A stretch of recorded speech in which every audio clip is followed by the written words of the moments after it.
Get ready to rumble. Schilling Show Unleashed on the Seven Thunders Media Network. Former city councilor, husband, father, and community watchdog. Your host, Rob Schilling.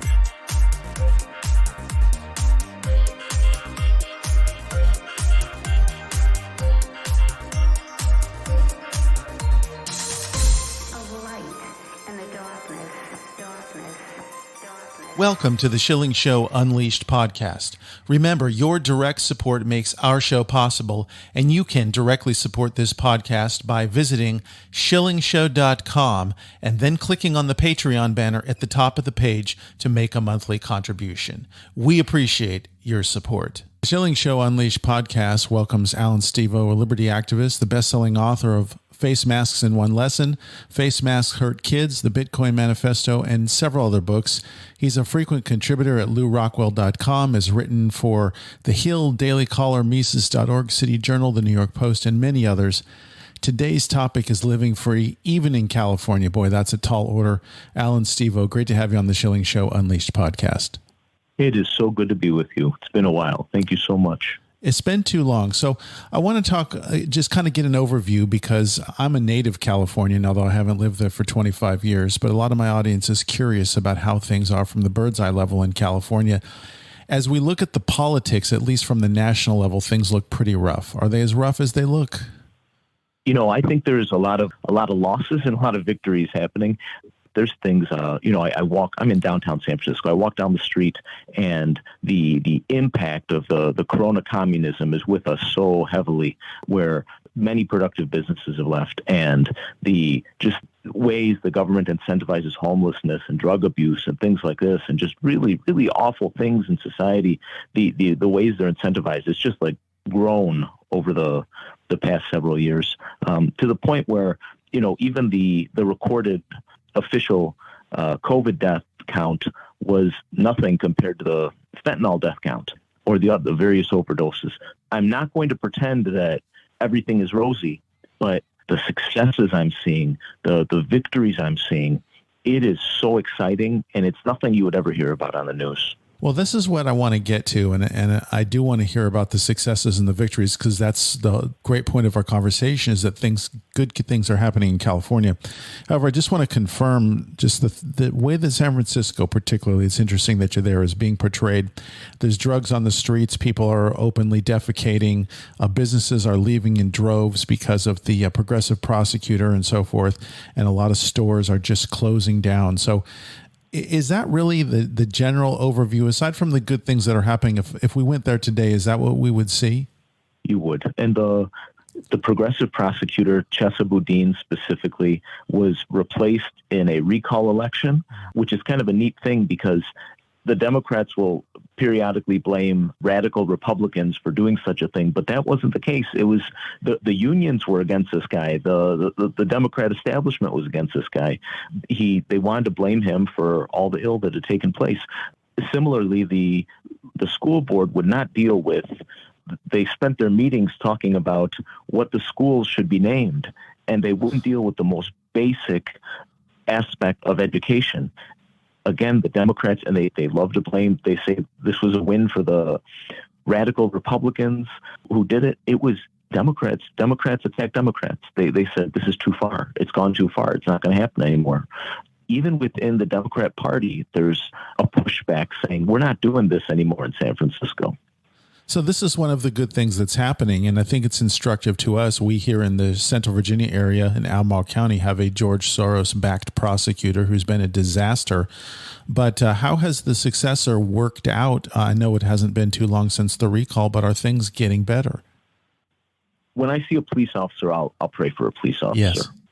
There's a lot of things the police do I don't care for, and that's impacted my life somewhat, and it's been good for me to pray for police officers when I see them. Yeah. And so I'm not coming from a bootlicking perspective when I say I pray for police officers. I think that something as simple as the morale of police officers, I think they just have a little bit more point to their existence now in a way that they did not. And I think things are heading in a good direction. Probably the aspect that I am most excited about with the lockdowns, with the corona communism, this segment of the population that did not care much about politics or who had given up kind of became activated. These are homeschool moms, dads whose teenage kids are having gender confusion, grandparents who just know California used to be a different kind of place. Quite an interesting segment of people from all across the political spectrum have kind of gotten together and said, this isn't going to happen anymore. And generally, you could call them conservative at this point. You could say that they're libertarian, perhaps also. You could say that they're overwhelmingly religious or devout. This group of people has really become effective, continued beyond the end of the lockdowns, and it's becoming obvious, the establishment, that this group of people, these health freedom warriors, are not going away. They're starting, at the beginning, it was futile. So little was happening. But slowly but surely, they've started to just kind of stand their ground and understand how the levers of power work. And they've started to push things in a good direction. And there's a husband and wife in Silicon Valley. And 3 years ago, they would never have done anything like this. But they're just kind of making it their hobby at this point, going meeting to meeting, identifying where crazy policies from the Corona communist period still exist, and they're getting them thrown out. And it's just the neatest thing watching it happen. Allan Stevo, so this is very interesting to me, as I just kept hearing that people were fleeing California, the liberty-minded people were moving out like I did 25 years ago. But I'm glad to hear that there's a new movement coming up in the state, and this is very heartening to understand that things aren't totally lost in California. I think what would be interesting to know is, how did this happen? I mean, we know this was a response to Corona communism, as you reference, but how did people actually finally get fed up enough that they're going to stand up? And I know there's risks involved in that. I think it went beyond one person standing up, and it went to people feeling like they didn't want to be alone anymore. And I think that was an important point, because it got people, and I don't pretend that you need 51% to change something, and you don't need 30%. You don't need 3% even, as far as I'm concerned. You just need this really, like I said, this husband and wife, they're going around doing neat things. In your own life, you're responsible for making sure things are the way they should be. And I don't need to worry about, of course, George Soros and Klaus Schwab and Bill Gates and Joe Biden, they affect policy. But in my own life, they generally have very little impact. And if I spend a bunch of time worrying about them, I'm going to lose focus on the things that matter. So I think something that's been important is a lot of people wanting a better life for themselves and their family, getting together with others like that, realizing they're not alone. And I'd recommend any of your listeners, if you're ever feeling alone, if you think that, and at this point, my guess is you are not, if through any nonsense that's going on in the world, if you're feeling alone, that you're out there looking for people who are like you, and you're making it a point to meet with them periodically, every week, every 2 weeks, once a month, just for whatever reason. And this is how many people in California, they got together for whatever reason. And the groups that I am affiliated with, that I help to organize sometimes, or that I go to consult with periodically, or just kind of bounce ideas around with, it just started with, let's get together for a maskless hike. Let's get together just to be out in the open together. Let's get together to have a potluck with each other. And it starts like that. It can just be fellowship at the beginning, but if you get a few good people together every so often, it's going to go beyond fellowship. They're going to be talking about politics. They're going to be talking about what happened the last time they went to the grocery store.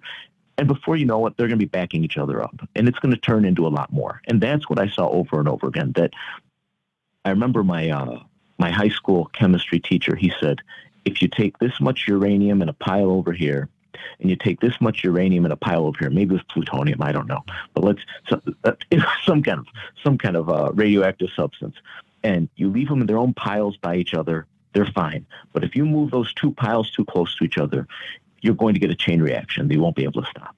And I think that's the same with liberty-minded folks. You just kind of get a few of them together, and you're going to end up with a chain reaction that no one's going to be able to stop.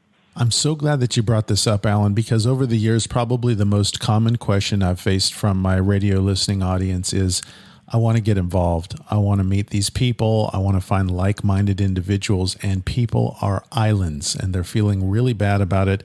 They want to change it. So how do we get from the point of people that we know are out there who are feeling like this to finding a way to bring them together?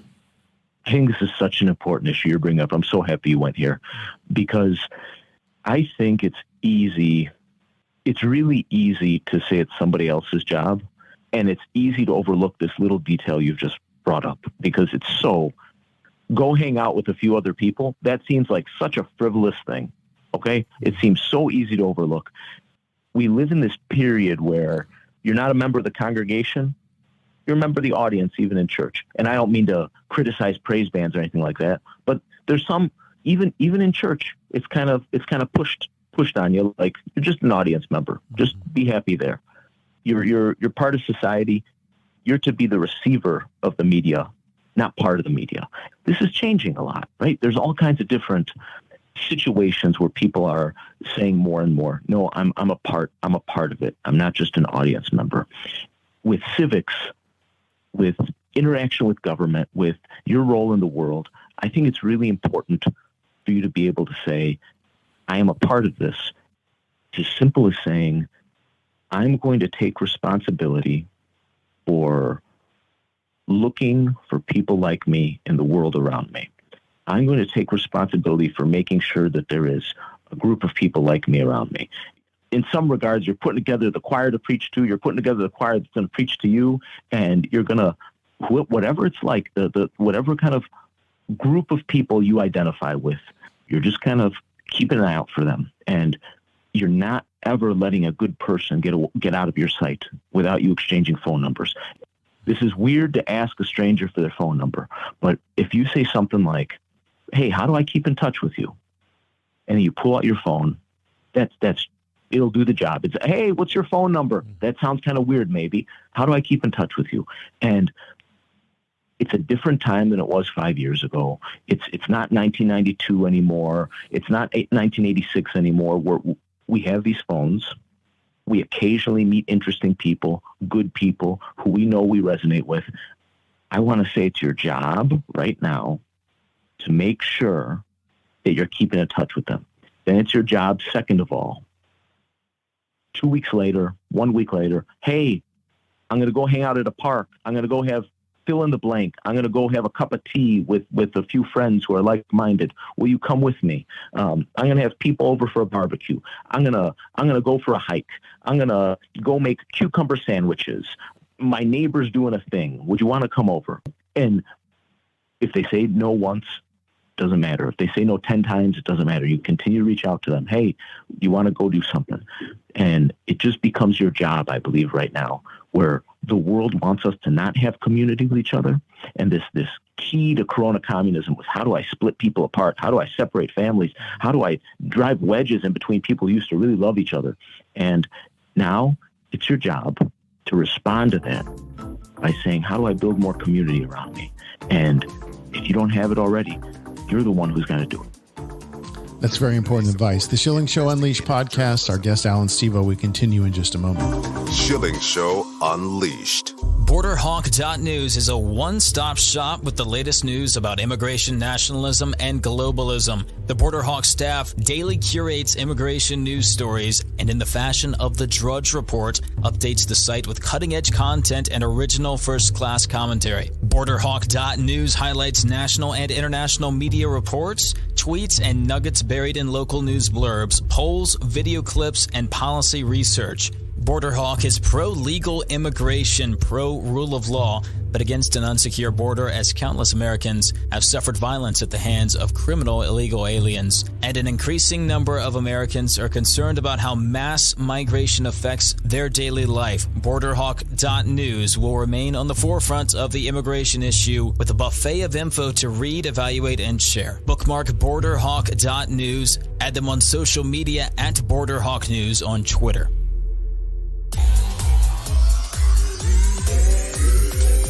Schilling Show Unleashed. Allan Stevo is our guest. The Schilling Show Unleashed podcast continues. We're talking about living free even in California.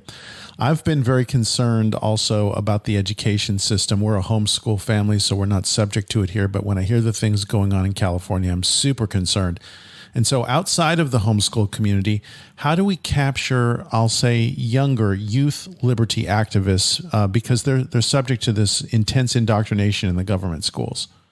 Something I've noticed is that the people who have impressed me most tend to have like a church foundation of some sort. I think there's something to be said there. I don't need to preach Christianity right now. I don't need to preach a specific kind of anything, but I've just been surprised over and over again, and maybe I shouldn't be surprised anymore, how often there's some kind of church connection with helping somebody pull away from the nonsense. And I don't know exactly what that is. I've just seen it too many times to ignore at this point. Almost an antidote to the nonsense. Trying to get someone in church a little more often, or being able to speak about that stuff. And a lady I know, wonderful lady, very passionate activist. She said to me, I came to Trump in 2020. I came to Jesus in 2021. Just something there. How do you get to the young people? Having conversations with people, no matter what the age is, one-on-one conversations about what's on their mind, what's important to them, and then speaking honestly to them, as honestly as you can, without having any kind of bias in your head where you're saying, well, young people don't want to hear what I know about, I don't know, fill in the blank. Young people don't want to hear what I know about the FBI from the 1960s. Young people don't want to know the truth I know about how Jesus has changed my life. Young people, they're more likely to vote Democrat, so they're not going to hear that I like a Republican candidate. So I'm just going to leave that alone. The most likely thing they're good at is to have such a strong lie detector because they've spent so much time around the interwebs, and they have a little bit better sophistication for some type of, for people avoiding things. I think you just got to be as truthful as possible every opportunity you get to speak to somebody. I think young people especially respond to that right now. And they might not say to you that moment, hey, I really appreciate you. It can be hard when somebody rocks your world with some truth. It can be hard to say, hey, I really appreciate you rocking my world with truth just now. They might have a real negative response to you. They might even call you names. That can't be enough to shut you up. You just have to plant that seed a little bit and just speak that truth a little bit. The more you do that, the more you get better at doing that. And you got to give yourself a lot of grace for when you maybe overstep or say the wrong thing, and you just keep doing it. Allan, things going on in California that are still very troubling, and I want to get to them just so people are aware. I read this, you sent it to me, and I'm like, really? People are still getting arrested over face masks in California? Tell us what's going on. I'm with quite a few activists each week, and I just kind of keep tabs on what everyone's doing. Not everyone. I try to keep tabs on things and try to be there in support of people. In December, for example, not far from San Francisco, in a red county, in fact, some of your listeners might not realize that because I lived in San Francisco for a while without realizing this about the rest of California. You get about 10 miles inland, and California looks like the heartland of America. Mm-hmm. Like it is, as long as you get away from the water, you are like deep red, and they fly their flags still. They're still flying Trump flags, like all over California, like in their homes, from their trucks, from the highway overpass. It's an incredibly red state in a lot of ways.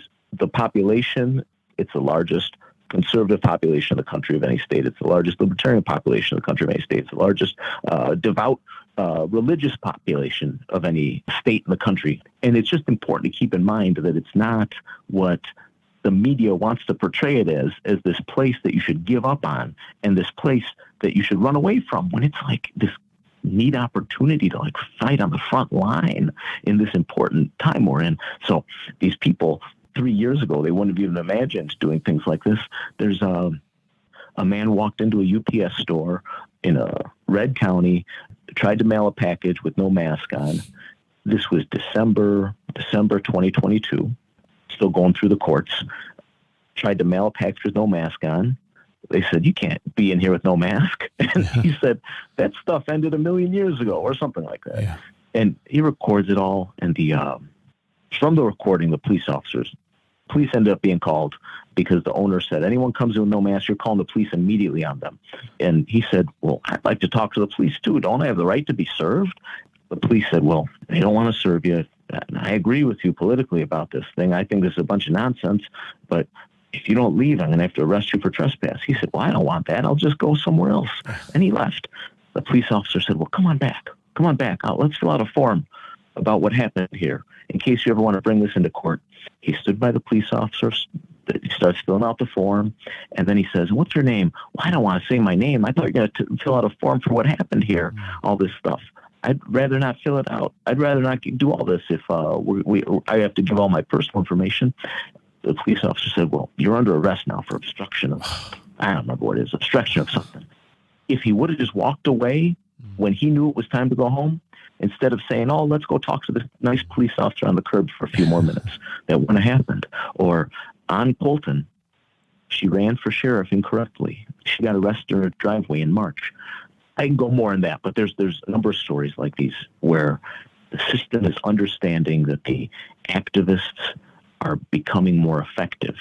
And it used to be easy to ignore. Now it's not possible to ignore anymore. I don't want us getting arrested, but I also see that it's nice that we can't be ignored anymore. It certainly is. And I'm kind of looking around the country and thinking that we're having a return to federalism, which we never should have gotten away from. But as I see certain states like our neighboring state, we're in Virginia, we see what's going on in Tennessee. There's a lot of liberty movement going on there. Down in Florida, where Governor DeSantis yesterday, I think, said, hey, if you cede our authority and sovereignty to the World Health Organization, it's not going to be valid in Florida. And I'm thinking that it's going to be time on a state level for people who are like-minded to step up from there as well. That makes perfect sense. I totally agree with what you're saying. And this federalism talk, I've got a class I have planned in June for, there's a economist, Murray Rothbard, and he wrote this fantastic history of the American Revolution. And the guy was such a hardcore federalist, states' rights advocate, that when Strom Thurmond ran for president in the 50s, this guy, he was a Jewish guy in New York at Columbia University, a heavily liberal place. He started a group called Students for Strom Thurmond. It became such an ugly thing that he did that. It came to haunt him that he did that. He really made a good case for why the states' right issue was important, that there had to be things decided as locally as possible. And I don't know. I'm not trying to defend Strom Thurmond or anyone else, but this return to government being as local as possible, as close to home as possible, it is taking place in California, I have no question. And my supposition is that it's taking place all over the country based on the people I'm speaking to. Republicans and Democrats alike are simply saying that we've gone too far in a weird direction and that this has to change. And it's important for the powers that be to keep us divided and to pretend that the most common sense things are issues to be divisive over. I think that the more we communicate with each other, the more we get away from this divisiveness of Corona communism, the more we're going to see tremendous agreement in the months, years ahead. You've also, Allan Stevo, got a new book out. I think it's available electronically on Robert F. Kennedy Jr. Would you tell us about it? Absolutely. I believe President Trump is the right candidate for 2024 for the Republicans. He's the right person to be in the White House. I just think that people who know who they want in the Republican Party already, whether they agree with me on the Trump issue or not, I think it's important for them to also be looking at the Democrat Party, to be saying, in any way I can, I want to support Robert Kennedy. I don't want Robert Kennedy to be president of the United States. I think President Trump would be a superior president, but I really want to see in the fall of 2024 that it's a Robert Kennedy debate versus a Donald Trump debate. I don't want to see all these other politicians push each other. They, depending on who they're running against, depending on who they have to outperform in public, they push each other. And Robert Kennedy is going to push Donald Trump in a really good way for the American people. a lot of these other candidates are going to push Trump in a real bad way. They're going to push him away from the American people, towards the globalist argument, towards arguments of big corporation, towards the argument that just tripling down on what happened during 2020 and beyond. And that's not a Robert Kennedy type person who for 18 years basically has been deplatformed. He had a situation where he could be considered American aristocracy and could live a very comfortable life. For 18 years, he's been saying, we got to stop vaccinating the children with these poisons. And he's not saying all the vaccines are bad or anything like that, though that may be what I agree. What I think, that might be my perspective, but that's not what this guy's saying. He's saying we need to be safety-minded around these vaccines. All these arguments about the health mandates, he's been advocating against this stuff for 18 years. He was the perfect voice. He had his deplatformed newsletters and back channels of communication that he's been able to use for 18 years because he had to deal with all this censorship. Because of his work, a lot of regular people had a lot more ability to kind of protect themselves through 2020 and beyond. And I just want to hear him hold Trump's feet to the fire and push him in a good direction. We're going to end up with a better President Trump if we can have that.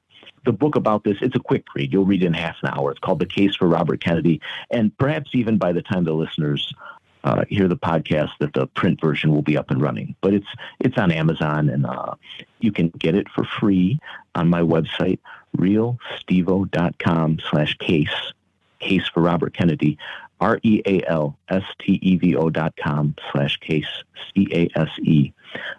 You can get the PDF for free. If you do that, please do leave me an Amazon review because those help. I hope people will take advantage of the opportunity and also to read your other books. I tell you, when I read Face Masks in One Lesson, it just knocked me on the floor because it was so profound. I went beyond the first chapter. You said you could get this in one chapter, but I couldn't put the book down, and I know that you're that type of a writer. Allan Stevo, thank you so much for your work for liberty, and thank you for the good news report from California and for joining us today on the Schilling Show Unleashed podcast. Rob, thank you so much. That concludes another edition of the Schilling Show Unleashed podcast. Visit us online at schillingshow.com, where you can directly support this podcast by clicking on the Patreon banner at the top of the page and making a monthly donation. Your support is essential for the continuation of the Schilling Show Unleashed podcast. Until next time.